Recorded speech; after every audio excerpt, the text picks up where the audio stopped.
Hey, what's wrong, Jake? Mom, I might be done for. Our son Jake was hanging his head at the entrance as soon as he got home. My husband and I were shocked by the scene. We decided to take him to the living room and ask what was going on.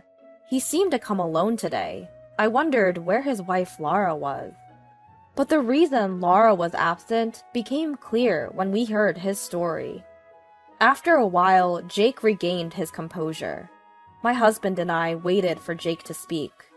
Sorry for coming home so suddenly. I just can't take it anymore. What happened? And Jake, have you lost some weight? Yeah. He was always thin, but now he looked sickly thin. It wasn't normal. Then Jake revealed the reason behind it. Actually, it's because of Laura. Laura? What happened? Right now, she's taking most of my salary. What? Most of your salary? Is Laura handling the finances? Yeah. You know I've always been bad with money, right? So I thought it would be better if Laura managed it. But recently, the money she's been giving me has been decreasing, and I can't afford lunch. Then she said she's been saving money because the electricity bill was high this month, and that she had to use the money to repair the vacuum cleaner. I couldn't stand it anymore and complained, but she said it's my fault for not earning enough. I see. Jake, you're pathetic. So you're saying you've been doing whatever Laura tells you? If you're the man of the house, you need to take control. If not, the situation might get worse. I know. What my husband said was true. If you just follow your wife's orders, it can lead to misery. Although it might be harsh for Jake, who's mentally weak right now, he has to understand it. Jake seemed to understand as he was silently nodding. Then Jake told us something else. Remember you said I looked thinner? It might be because I've been surviving on instant noodles for all 3 meals. You can't eat only instant noodles. No matter how convenient it is, you need to get proper nutrition. But all I'm given is instant noodles. It seems like Jake has been given only a small amount of money for the last month, and has been provided only with instant noodles for lunch. Ever since Laura suggested they needed to save money, Jake has been putting up with it. Of course, he tried to object, but the fact is that he was the one who asked Laura to manage the finances. It might be difficult for him to complain, given those circumstances. But, considering the situation, he can't dwell on that right now. Anyway, you're staying with us tonight. I'll give you a proper meal and even pack a lunch for work tomorrow. Thank you, Mom. With a sigh of relief, Jake, with tears streaming down his face, thanked me. Apparently, he told Laura he'd be staying at his parents' home for a while. In hindsight, it would have been better if he had confronted her about the difficulties of their current living situation. But given Jake's mental state, that was all he could say to her. It was my first time seeing Jake so broken down. I can't even begin to imagine the amount of stress he must have been under. After that, he ended up staying at home for a while, and due to his poor health, he had to take a leave of absence from work. When Jake took this leave, I learned that he had recently been going to the hospital. He said it was due to stress, so the hospital had advised him to take some time off. However, Jake had a fear of what she might do to him if he took a break from work, so he had continued working out of habit, which resulted in his current state. During Jake's leave of absence, he was living on disability. At least being at home meant he could save on meals, which he said would be a big help. But what's more important is that we still need to do something about Laura. However, there is something I'm worried about. If I get involved, it could potentially make things worse. Maybe they can resolve it by themselves. For a moment, the thought crossed my mind that it might not be good for me to intervene. But I quickly dismissed such thoughts. Jake was desperate enough to come to me in such a state, and it's not a situation where I could afford to hesitate. I should do what I can for Jake. Just then, I received a call from Laura. Hello, Laura? It's been a while, hasn't it, Isabella? Jake's there with you, isn't he? Could you tell him to come home? I'm sorry, but I can't do that. Why not? Jake is trying to abandon his duties as a husband, you know? Are you really okay with that? I don't think it's a matter of me being okay with it or not. If I just send him back, I don't think it will solve anything fundamentally. How about we set up a meeting to talk about this in the near future? And not just with me, but with your parents as well, so we could all sit down and discuss this. Oh, is that so? I see. So, you're not planning on sending Jake back, are you? Understood. I have some ideas too then. We'll talk again soon. With that, Laura hung up the phone. She has some ideas. That phrase stuck with me. What could Laura possibly be planning? Several anxiety-filled days passed. Then, one weekend, my husband Jake and I were relaxing when the doorbell rang. I thought it was the mail or something and checked the intercom monitor. I couldn't believe my eyes. There were Laura and her parents. What should I do? Luckily, Jake hasn't noticed yet. Maybe I can dodge the situation and pretend we're not home. That's what I was thinking. But then I heard, "What's wrong, Jake?" My husband called Jake, and when I looked over, Jake was shaking with his phone in his hand. I then looked at the phone Jake was holding, and there the screen displayed Laura with an incoming call. Jake seemed to be having a reflex of rejection. He couldn't answer the phone. So with Jake's permission, I answered the call. Hello? Oh? Why are you answering the phone? Jake is not feeling well today, so I picked up the phone for him. I see. In that case, I'm worried. So please, let us visit while we have our discussion. We're outside your house right now. I'm sorry. We're actually out at the moment. That's strange. If Jake's phone is there, but you're not home, how does that work? I'm not used to lying, and my lie was easily exposed. Isabella, there's no need to be so cautious. My parents and I are here to have a discussion with you. As she spoke, my husband moved towards the door. It won't help running away from this situation. Might as well settle it now, my curt husband said, opening the front door and welcoming Laura and her parents into our house. Their faces as they entered lacked any hint of a smile. In fact, it seemed as if they were glaring at us. We apologize for the sudden visit. We just heard something from our daughter and thought we should join the conversation. It was probably about something I'd said to Laura the other day. I had suggested we should have a discussion involving both our sets of parents. I hadn't expected them to come unannounced, though. In the tense atmosphere, the discussion began. We explained that Jake had asked Laura to manage their money, but due to her excessive frugality, he had suffered health issues and had not been provided with adequate meals. We also told them that he was currently under medical treatment. However, it seemed that Laura and her parents were convinced by this fact. That's all about Jake's situation. Is there anything you'd like to say? Laura's mother chimed in. But wasn't Jake the one who asked Laura to manage the money? Doesn't he bear some responsibility then? Of course, you're right. If Jake had managed it himself, we wouldn't have this issue.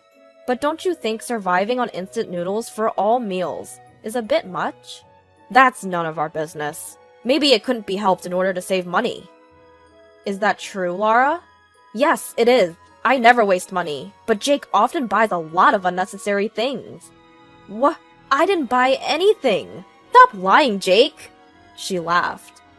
What? So it was a lie. Just like he tried to pretend he wasn't home today. Like father, like son, I guess. What? Before we knew it, instead of a discussion, it had turned into a situation where Jake and I were being cornered. Every time Jake and I tried to argue, Laura and her parents would shut us down with another point. It seemed our opinions were not being heard, only their one-sided claims continued. Just then, my usually quiet husband, who had been silent until now, slammed the table. At the sound and his sudden action, everyone jumped in surprise. Can I say something? Laura, are you and your parents trying to say that it's all Jake's fault?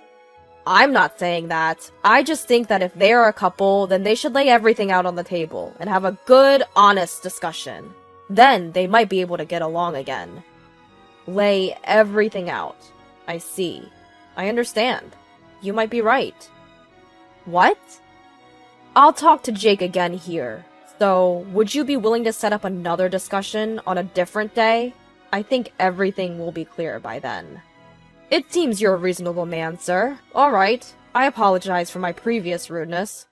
How about 2 weeks from today for the next meeting?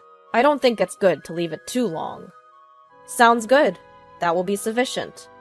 And so, it was decided that the meeting would take place at a later date, as my husband had suggested.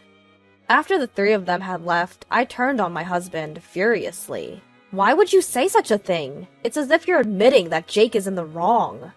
Calm down. I didn't think Jake was at fault, nor did I particularly want to smooth things over. Then why? Don't you find it strange? Why go to such lengths to make up with Jake? Huh? She brought her parents with their complaints, all with the aim of reconciliation. In a situation like this, I wouldn't even consider reconciliation. He had a point. If they cared about their daughter, they would either discuss divorce or approach the situation more calmly.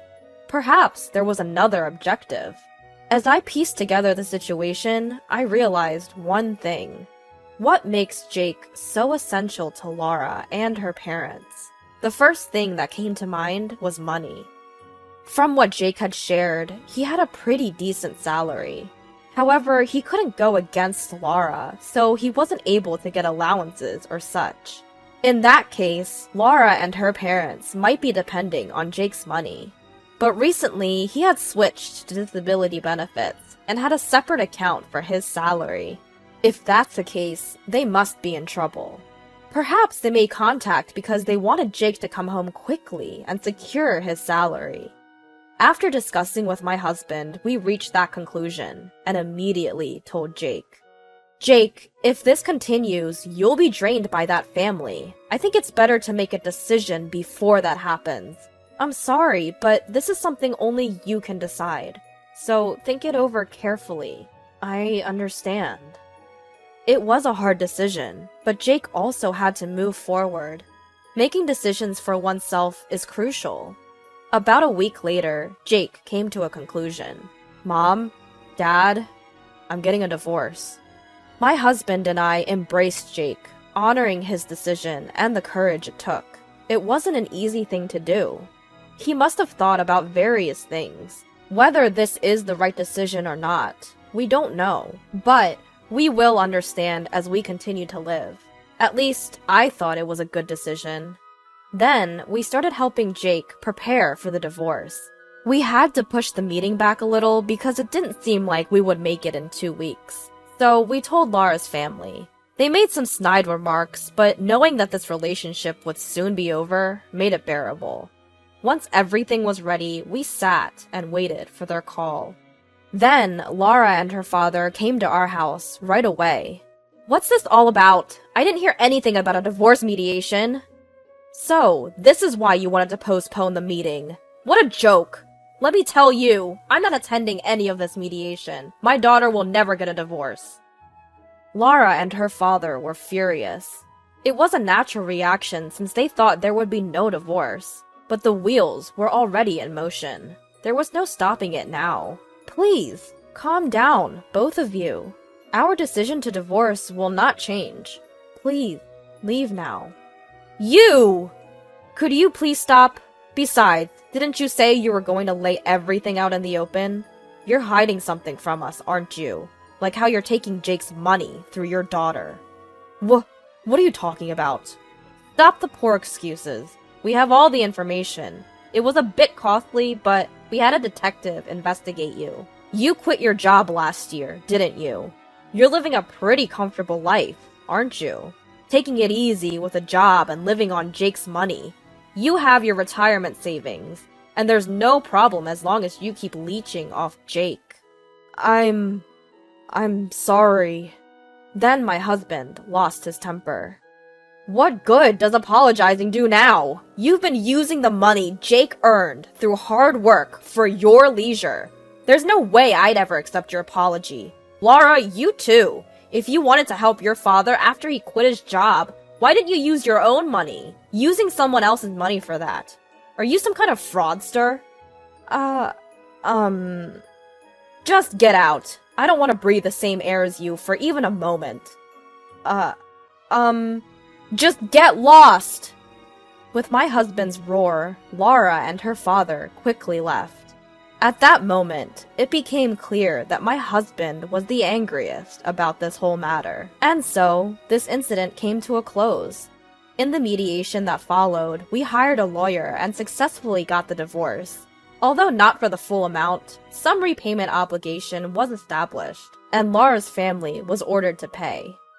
After the divorce was finalized, Laura and her father immediately started looking for full-time jobs. Due to his age, it seems like he is having a hard time finding work.